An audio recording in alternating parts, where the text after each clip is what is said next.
എന്തുകൊണ്ടാണ് മോളിവുഡ് നമ്മളെ ഓരോ പടങ്ങൾ കൊണ്ട് ഞെട്ടിക്കാനുള്ള കാരണം? അതിലേക്കുള്ള റീസെന്റ് ആയിട്ടുള്ള ഒരു ആൻസർ ആണ് ബാലൻ. ഒരു കിടിലൻ പടം. കിടിലൻ പടം എന്നതിനേക്കാൾ അപ്പുറം ഈ പടം തന്നിട്ടുള്ള ഒരു ഫീൽ ഉണ്ട് തുടക്കം തൊട്ട് അവസാനം വരെ. അതിന് ഈ സിനിമയുടെ മൊത്തം മേക്കേഴ്സിനോട് വേണം നമുക്ക് ആദ്യത്തെ നന്ദി പറയാൻ. ഈ പടത്തിന്റെ ആത്മാവ് പിടിച്ചു നിർത്തി, അല്ലെങ്കിൽ ഇതിനൊരു ആത്മാവ് കൊടുത്ത സുഷിൻ ശ്യാമിന്റെ മ്യൂസിക്.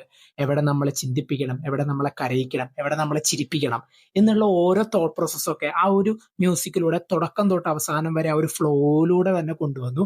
പെർഫോമൻസ് പറയുകയാണെങ്കിൽ എല്ലാവരും തന്നെ അവരുടെ ഗംഭീരമായിട്ടുള്ള ഒരു പെർഫോമൻസിനെ കാണിച്ചു വെച്ചിട്ടുണ്ട്. അതിലത്തെ അമ്മയും മകനും അവരൊക്കെ ഒന്നും തന്നെ പറയാനില്ല. ഇടയ്ക്കൊരു അമ്മൂമ്മയുടെ ഒരു ക്യാരക്ടറൊക്കെ ഉണ്ടായിരുന്നു.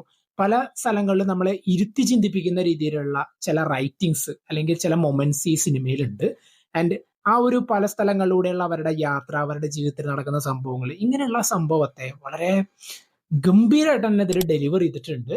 ആൻഡ് എനിക്ക് ഒന്നേ പറയാനുള്ളൂ, എന്തുകൊണ്ട് മലയാള സിനിമ ഇങ്ങനെയുള്ള ഒരു തോട്ടുകൾ എങ്ങനെ കിട്ടുന്നു എന്നുള്ളതിനുള്ള ഒറ്റ ഒരു ആൻസറേ ഉള്ളൂ. This is Mollywood. ഇവിടെ ഇങ്ങനെയൊക്കെ തന്നെയാണ്. സോ പടം നിങ്ങൾ കണ്ടിട്ടില്ലെങ്കിൽ തീർച്ചയായിട്ടും കാണുക. ആൻഡ് എനിക്ക് പ്രത്യേകിച്ച് ഒന്നും പറയാനില്ല. പടം കണ്ട് എക്സ്പീരിയൻസ് ചെയ്യുക, ഫീൽ ചെയ്യുക, അത്ര എനിക്ക് പറയാനുള്ളൂ. പടം കണ്ടവർ നിങ്ങളുടെ അഭിപ്രായങ്ങൾ കമന്റ് ബോക്സിൽ കമന്റ് ചെയ്യുക. കാണാത്തവരുണ്ടെങ്കിൽ തീർച്ചയായിട്ടും കാണുക.